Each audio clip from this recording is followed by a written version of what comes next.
Good afternoon, everyone, and thank you for joining us for our Digital Business Transformation Workshop. We're going to wait just a few more minutes for the rest of our attendees to arrive, and then we will begin our presentation. Thank you.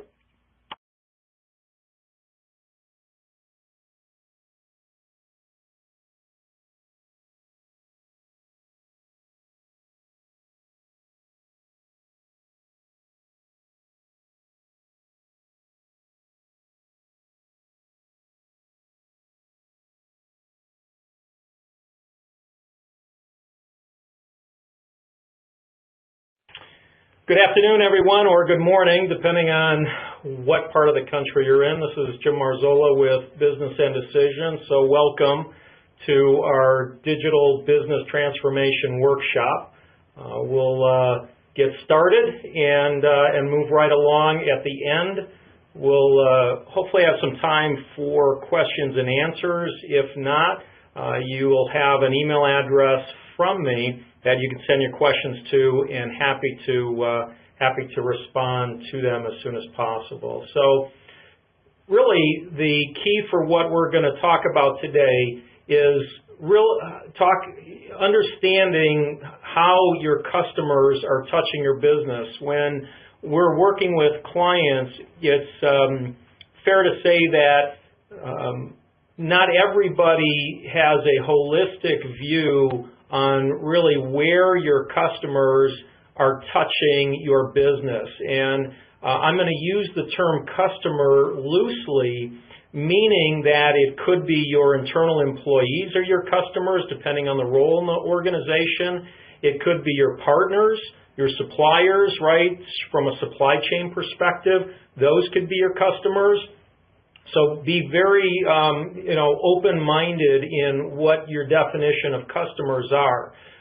Secondly, we're going to talk about a framework or a model on which to think about that you may want to apply. What we found to be a solid direction in how you can grow into and around this understanding of digital business transformation. And then finally, the last area will be an example of a health insurance company that we're working with and have helped them on their journey. They're working through a 3 or plus phase process and have seen some dramatic improvements in that process so far. So really the beginning, if we go back in time, the way that all of our organizations and our businesses really were built and have been very, call it handshake oriented, very relationship oriented, and it was very simple in that regard. And what has happened is in that process, through that word of mouth, became a very strong relationship between the customer, the client, and the business. And that was quite strong, and it graduated out as those word of mouth references and referrals went forward. Well, as we have seen since the mid-90s and the turn of the century, with the advent of how the internet, social media, and probably as important is the explosion of mobile and mobile phones have changed dramatically our ability as a business and our ability as a customer to interact with businesses. And the reason I mention mobile, we're so quick to talk about social media, but mobile is something I think a lot of businesses are misunderstanding the impact and the potential impact it can have on customer experience and therefore digital transformation. And the one example I want to mention is in today's environment. I'm sure maybe you haven't seen it, I've seen it, where 8-10-year-olds are walking around with cell phones now. Conversely, my parents. My mother is 85, my dad's 91, and we have for 15 years attempted to put a computer in their hands. iPads, any of that is just non-connected with them. But the one thing that they do carry around with them on a regular basis all the time, a cell phone.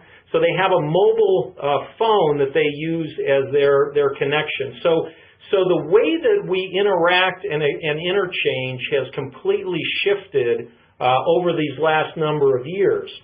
And in that, we have all experienced the ways on which we've become frustrated in our interactions with the businesses that we do business with. And as you see with this slide, it talks about how customer experience management is high on the list of many top executives.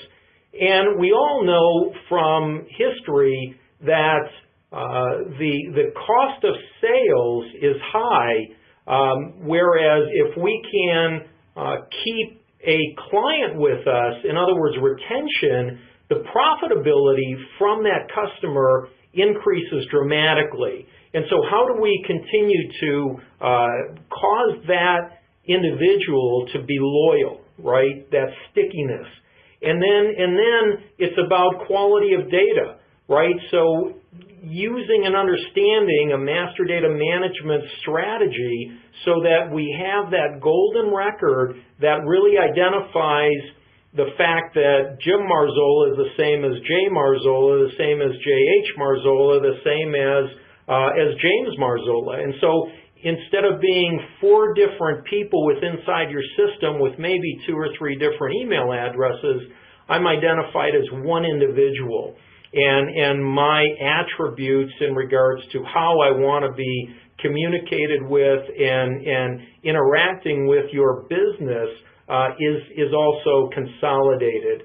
And then last is the fact that with this direction around customer experience management, those that I wouldn't say have cracked the code, because there's always the element of continuous improvement. It's really around the fact that their leaders have greater loyalty, meaning that with that loyalty comes more buying, right? Your share of the wallet is increasing. Your ability to go deeper and wider inside that customer's ability to purchase from you additional products or services. And then as importantly is the willingness to forgive. Right, is that everybody makes mistakes, and if I've got a trusted relationship with with the business, or the business has with me, chances are I'm going to forgive them if they have a miscue. And so these are the things that we're talking about as we start to dive into this area of digital transformation and digital business transformation. Now, for the last maybe 18, 24 months, we started hearing a lot about digital transformation, digital business transformation, new digital business models, and the like. So the question always comes up is really, what is digital transformation? And as you poll different people, different things come up. And so when you ask somebody, hey, is your business digital? Is your company, going through a digital transformation metamorphosis? And you'll get responses back with, well, yeah, absolutely. We've got a responsive website so that when you go onto the device, whatever device it is, you're going to have an experience that's going to be associated with that device. And we really have done a lot in the last 12 months. Took a couple years around social CRM, or the way that we're starting to allow our website and doing true tag management and optimizing our search engine optimization around copywriting. And we're really a believer in content management marketing and associating that. And so you start to hear these different elements in regard to what, depending on who you're talking to, these isolated areas of digital transformation. And I would challenge the thinking around something a little bit different relative to the fact that to us, digital transformation is really about understanding the customer and becoming a customer advocate. And so our view of things is to really flip the model and be thinking from the customer out and aligning your digital technologies, all of your systems, your projects around the customer's experience and not the other way around. For instance, putting a system in and then coming to realize, ooh, this is going to be, we didn't count on how the customer is going to interact with this e-commerce system, or how they're going to make a payment for this, and now we have to modify and in our own minds justify why this is a good thing for the customer to go through, as opposed to engineering from the customer's involvement with the business and rearranging the organization to support that. And so the reason why we believe that the customer experience is king is because most people in their business haven't necessarily connected the dots on a regular basis on the gold mine that comes from your customer. Because as this slide shows, your customer really is in a position to be customer service. There's ways that they understand how maybe your product or service works better than you do. You could have an open community where you're starting to see others within inside your customer base answer questions, solve problems. You also have the way of looking and interacting, or by interacting with them, to have them give insights into what might be new, what additions might be necessary, so they can be a forerunner of your research and development. Of course, advertisement, right? You know, the Nike swoosh and whatever the Fitbit might be. All of a sudden, those are items that become an advertisement, but at the same time, somebody is out blogging, somebody is out socializing what it is that you've made or the service you did. That's the one that everybody always seems to latch onto because it's the most obvious. The next one is maybe from a designer perspective. How are they modifying? What are they taking and adding to your product or service that's making it unique in their own? And then finally, really the connection. What are the various additional products that might link together from different sectors or different areas to almost create a brand new category around your product and service? And so these are areas that if we've got a strong customer engagement experience process, we really start to see that our customers truly are capital management and an investment for our business. So with that said, let's talk about the ways that your customers are touching your business and these areas that, if they are taken holistically, can really change the way that you're interacting with your customer and creating the customer experience.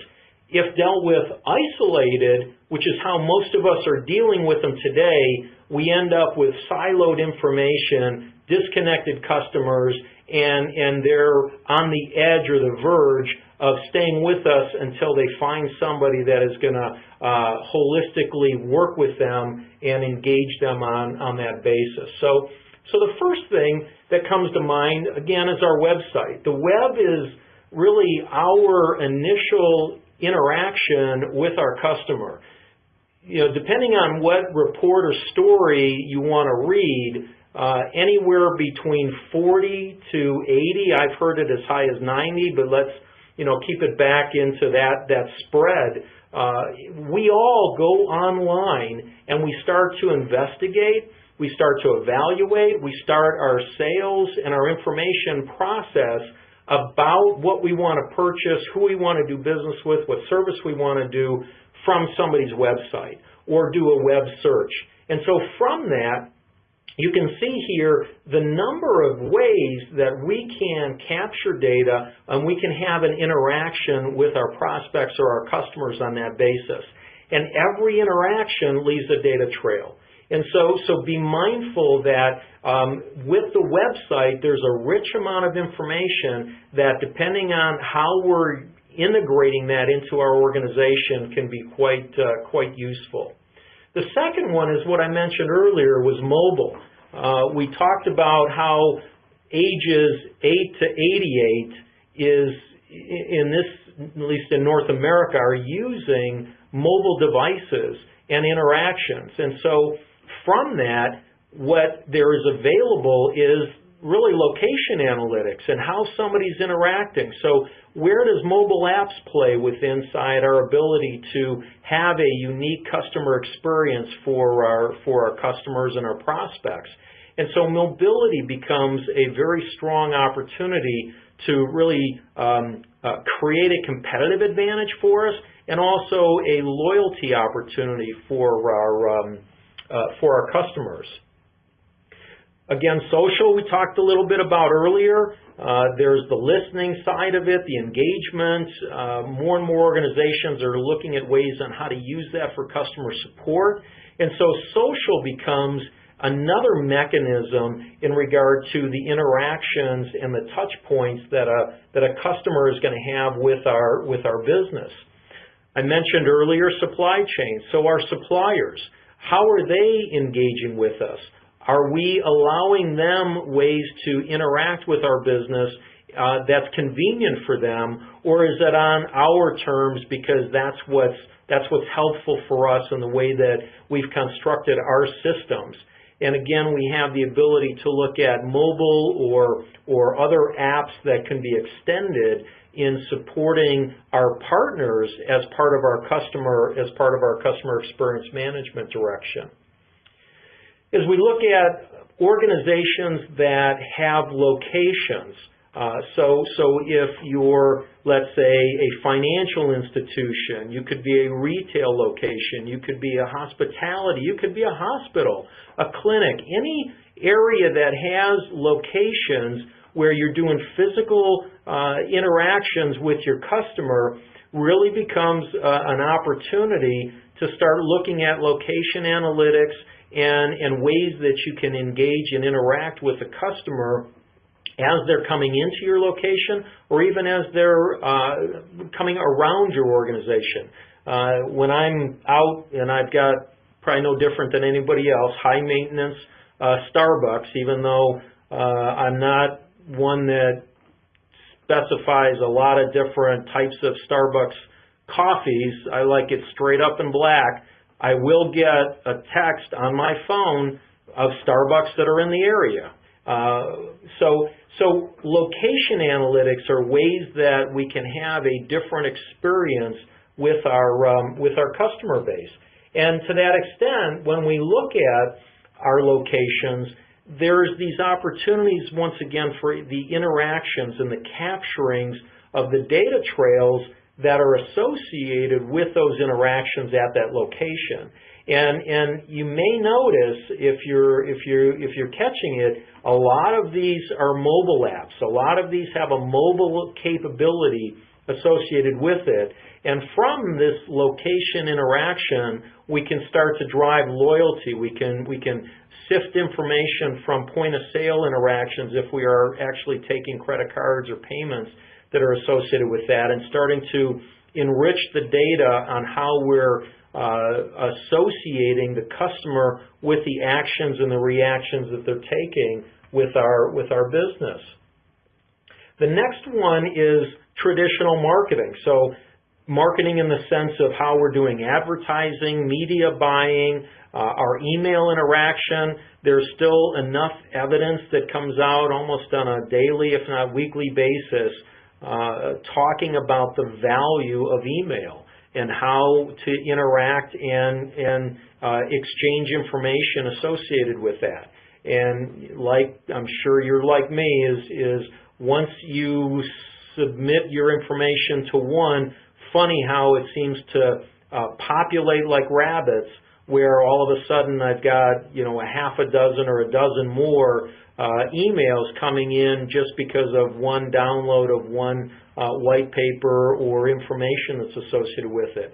So email is still a very big connection in regard to marketing, but there's also so many other facets of how marketing is working to engage with the customer, and more times than not, marketing has been isolated as the group that needs to talk about or work with the customer experience. And yet as we look, digital transformation far exceeds just what marketing is doing, and they really need some help from the organization to make effective what they're promoting about the business and about the products and about the services.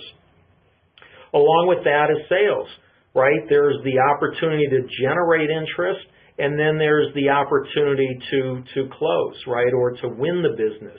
And that's where sales comes in.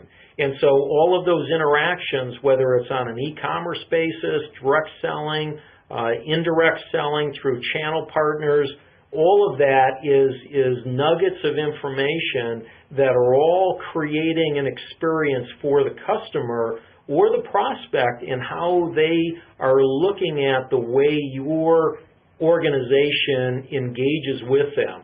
Sort of like the courtship, right? If how I'm being treated as a prospect can give me a glimpse on how I'm going to be treated as a customer after the fact. And so that's always what's running through some of our minds on why we may or may not want to do business with an organization. An area where a lot of us forget is accounting and how we interact with the invoices, the bills, payments that come about when we're interacting with an organization. One of the big ones that I put on here is fraud prevention and the use of big data in that area. I travel a lot, and so if I haven't remembered to let Chase or B of A or Wells Fargo know that I'm going to be in a particular location for a period of time, or forget because their window is about 3 months, all of a sudden I swipe a credit card, and next thing I know I've got a text coming through, I've got an email coming through, and I've got a phone call coming through from one of the banks in regards to fraud detection, canceling or denying a transaction. So all of that creates an experience of how I need to react or interact with the accounting department or with the invoicing area inside, in this case, my banking relationships. The next one that seems to have a life of its own, but is so involved with all of our day-to-day actions, is the call center. Whether it's through social chat or telephone, as I go to the website, and the opportunity to get service, help, and the opportunity for the business to do an upsell or cross-sell. How many times we're now, at the close of 2015, and Fortune 500 companies that you know of, specifically in certain service industries, whether it's, again, banks, it could be your mobile phone company, it could be your internet service provider, where you make a phone call, you key in your data, and then the next thing you're being transferred to a live operator, and what's the first thing that they want to do? Maybe they'll ask for your PIN or an identifier, and those are the few that at that point your information is pulled up and they've identified you. But more times than not, I'm still finding that I have to go through the routine of giving information back to them that I just plugged into their IVR system. And I've learned now to no longer ask the question, why did I have to put this into your system, for only you to have to ask me that question again, because the answers come back exactly the same. The scripts that a call center are given are exactly the same. I'm sorry, Mr. Marzola, for the inconvenience, and I realize that they're walking through their scripts, and the information that I'm trying to share won't get passed on beyond their apologies and their scripts. But again, it's an opportunity where, as a business, we've got the capability of aligning and linking this information together if we start to think about the customer experience and start to work on knitting together all of this information from the customer advocate perspective out. And then the last one is the investors or maybe donors. So if you're a publicly traded company, you've got, we talked about mailing lists, maybe you're a not-for-profit or a .org, and you want to have communications out to your donors. There's a lot of rich information on ways that they're interacting with your organization and how you want to be able to capture that information and communicate back out to them. So really the whole point between all of this is centralizing the data, because at the center of it is the way that this data is brought together allows your business to be able to create an environment so that when the customer engages with your organization, that information is centralized, and those that are interacting with the customer have access to the data so that they can have an intelligent reaction and conversation or interaction with the customer on that basis. Again, the key is around the customer experience management, the customer experience and the loyalty. We talked about early on that the more loyal, the more money, the more profitable, the more opportunity we have to expand the services with that particular customer. So let's transition and now talk about the framework on what we think is a good model and a good place to start. And you'll notice here I put in parentheses, use a Scrum-based model. If you're not familiar with Scrum, you may know the term Agile. The model around that is very simple. We're not going to talk about specifics around Scrum. That we can set aside if you're interested in that. Happy to go into another discussion, and we can actually do a webinar specifically on how to use Scrum for digital transformation, which might be a good topic.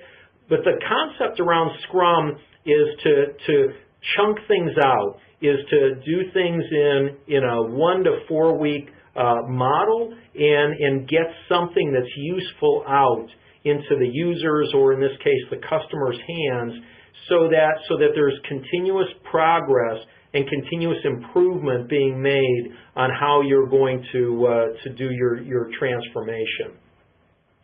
So where's the beginning? The beginning is really organizationally, and what many businesses need to understand is this concept of digital transformation. Really, if you're looking at it from a customer-centric perspective, has to be strategic. So the executives, all the way on down, like any project, it needs to be embraced and inoculated within and through the organization. And so strategically, the organization has to start to understand that this is what's right or good or best for the business. And there's enough data to prove that if and I should say since that would be the direction for your organization, or you may not, I would imagine that's the reason why you're on this workshop. Secondly is the business itself, right? So starting to align the business's thinking that we're a holistic organization. We're building this around a 360-degree view of the customer, how the customer interacts with us, walking through the journey maps of that customer, and what are all of to the next pillar, organizations within inside the business that are being touched. What are the departments that are being affected by the journey of the customer, And how are those systems then, which is the last pillar, the technical side. So how does the technology of our organization, where do these systems play? How are we dealing with them today? Where do we need to be tomorrow to start bringing that truly 360-degree view, as well as the key performance indicators that will model our business so that technically, organizationally, the business starts to reflect the strategy on which we want to drive our organization in this digital transformation. And so those three, what we call pillars of transformation, really is around the strategy. You have to know what you want to do, where you want to go, and start to look at what the roadmap or the journey map is for that. And so the second part is where a lot of us are very good at as businesses. We're very good at projects. We're very good at, hey, we've got a problem, here's what we're going to do to solve it, and we have a project and we wrap services and energy around it and we go. And then the last is the operation. How do we keep this up and running? How do we make this work for the business? And I think that is a solid idea. What I think that we recommend is you've got to start in the beginning with the strategy and start to roadmap before you really look at what are the projects and what are the operational sides that reflect how you want to get to where you want to go. So step number one, if you remember when we talked about the touch points, the very last slide was about the data. And it really is all about the data. Because if the data is off and there's misalignment, then we start to really waste money and also possibly irritate our customers with bad data, with the wrong information being sent to them. I received a call yesterday from an organization that is in the systems integration business. Happens to have 3 letters, and somebody from their team called up asking if we would be interested in doing business with them and have them come in and do services for us. And I asked the young man, do you know what business we're in, what kind of work that Business and Decision does? And quite frankly, he didn't. He made something up, and once I explained to him, it was in a friendly way to just help him realize that he may want to know a little bit more about the customer or the prospect that he's calling on.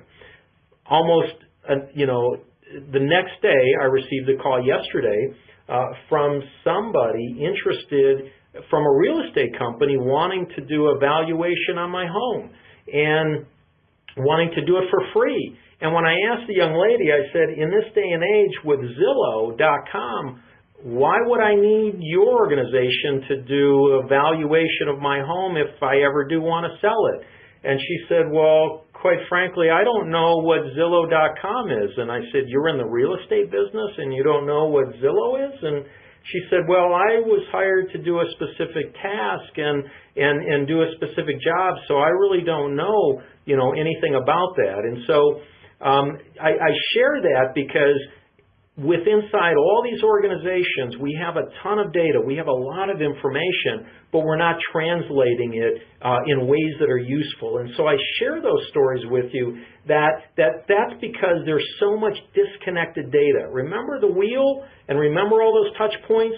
More times than not, those are all isolated databases that are information that are associated with the accounting department or with the marketing department, or maybe in the call center, or there's another group that's responsible for sales, and isolating this information, and it gets used by the teams that are within inside that area.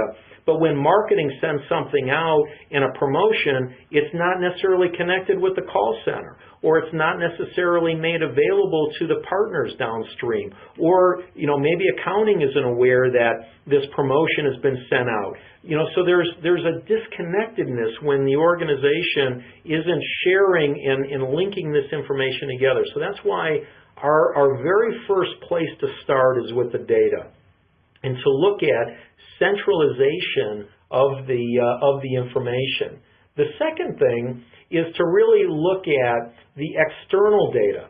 So now that we have our internal data and where that's coming into play, how are we dealing with the external data, right? So we have, as I mentioned, information that may be on our website, but what about our social approach? Where are we and how are we using that information and bringing it in?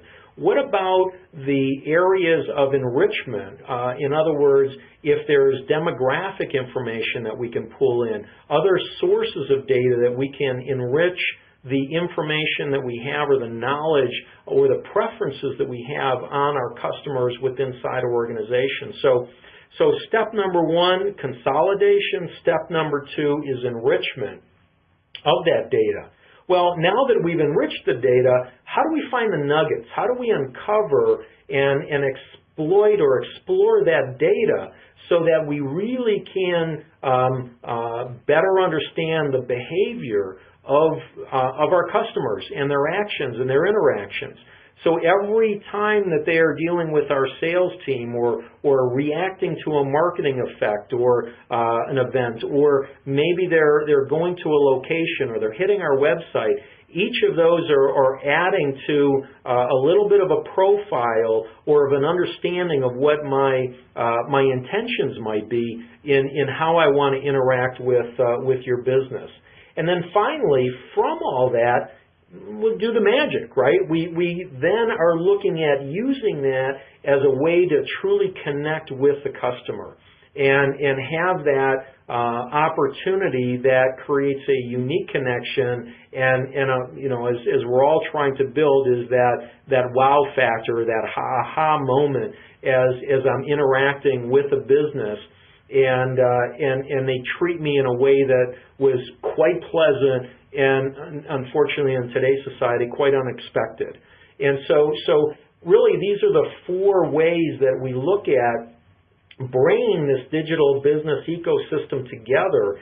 And as I mentioned, using a Scrum or that Agile model in being able to build a framework or build an approach from your strategy and starting to look at how each of these areas are being used to construct that customer experience and that interaction with your customer. All of that comes back to one important factor, value. We all have data. Some of us are translating it into information, but the real question is, are we adding value not only to the business, but are we adding value to the customer? And if we're adding value to the customer, they're going to reciprocate. They're going to respond by increasing their spend with our business, increasing the loyalty factor that they have, telling others about the experiences that they have, the positive experiences that they have with our organization. And we've coined that the ROI2 or ROI squared, and that's just the return on investment through the return on information. So with that, let's transition and just do a quick review in the remaining time that we have around this health insurance company's transformation and how they began their process. So I mentioned earlier that what happens is in a lot of our organizations, we have these touch points, right? Whether it's the web or it's accounting or it's marketing or it's sales or it's our social or mobile. We have these various touch points. They come into our business and they hit a siloed database. And then there may be some of us that are doing visualization, we're doing analysis, others are, it gets located or isolated in marketing, and maybe there's other actions that are being taken through a call center that are completely disconnected. And that's generally day in, day out with wishful and hopeful thinking that this will change. And one day, we'll bring all this together. Well, we had a client that really in their infancy came about and was brought about because of the Affordable Care Act. and they experienced an amazing amount of growth from 2014 to 2015. As you can see on the slide, they went from 3,400 members up to over 60,000 in that short period of time. And so we were asked to come in and start to help them chart a plan, chart a direction, and implement a member engagement platform. And so what happened is, what they started with is, again, similar slide that we talked about before, and all of these areas of disengagement or disconnection, I should say, where they grew very fast, started to have data that was disconnected, information that was coming from the federal marketplace. They had an archaic way that they were dealing with the interaction with their members, a lot of PDFs, separate websites, separate ways, no real data warehouse to consolidate and bring this information together, and no true member engagement platform so that all of the data and information was available in one source for the customer care team to really start to help with this process. And so phase one for them really was to build a portal. And this portal was designed knowing that it was a stepping stone to the next generation of where they wanted to go in their member engagement platform.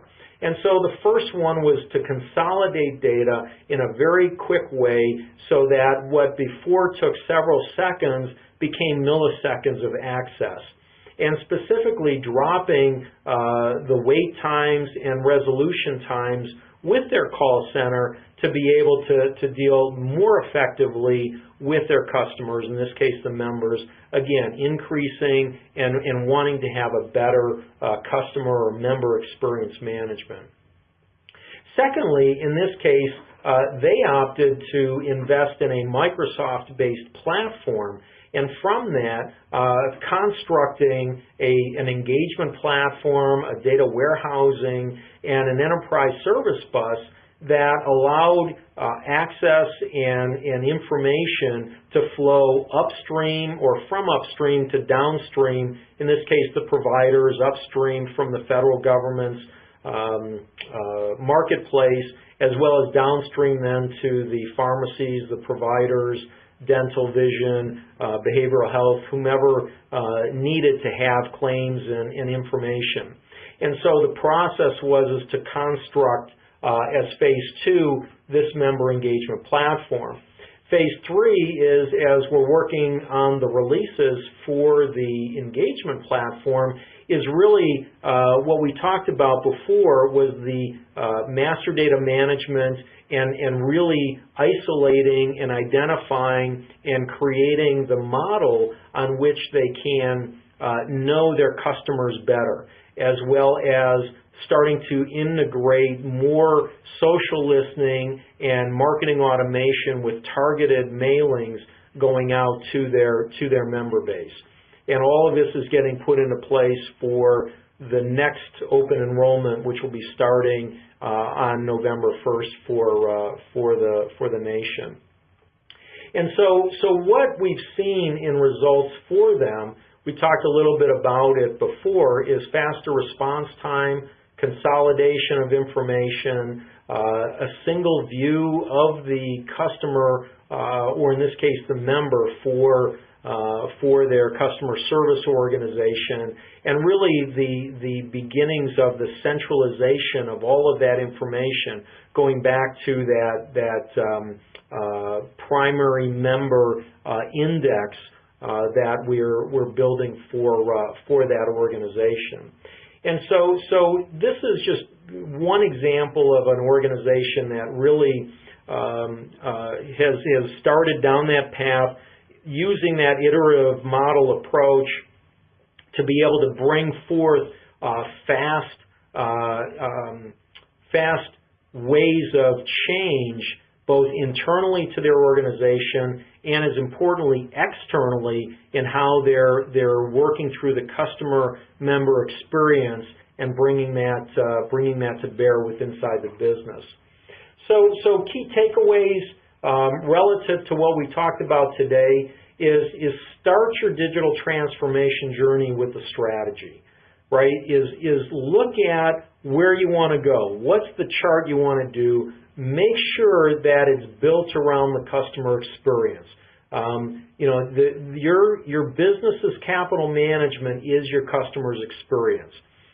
Remember that how your customer engages with you really starts to define how they're going to do business with you in the future, or if they're even going to do more business with you in the future. Know your customer's journey and design your systems around that, not the other way around. Be mindful that, suspend reality, hallucinate for a moment and put your customer's hat on, right? As they say, you can't know your customer unless you walk in their shoes. Well, there's an old saying that you need to take your shoes off first before you put your customer's shoes on. So think about the journey map associated with the customer experience, and then what are the systems in all of your business, accounting, call center, sales, marketing, locations, web, mobile. How's your customer interacting with your business from that perspective, and start to think about the alignment that way. As I mentioned, think about Scrum, using this agile model, to deliver quickly and adjust appropriately as you're going down this path. And then it's all about the data. Return on investment through return on information is gonna reap tremendous benefits. We haven't talked much about big data, the use of Hadoop or analytics on that basis. Those are all opportunities for another day and another webcast. But what this was designed to at least give you some models in which to work with, some basis, and to forward your thinking in digital transformation. If you're interested in more information on us, B&D, you can contact us. Go to our website at businessdecision.com. As I mentioned specifically, if you have questions or there's other topics or you want to engage with us, you're more than happy to shoot me an email. We'll look at ways that we can either answer your questions, get the information you want, or schedule a time to meet with you. We're located all across the globe, in Europe as well as North America here, and happy to engage. So with that, I'm going to look at if there are any questions coming up. I don't see any as of yet. If you have any questions, shoot them through. I'll be happy to answer them. If not, then we'll part ways and give you back an extra 10 minutes to your afternoon or your morning.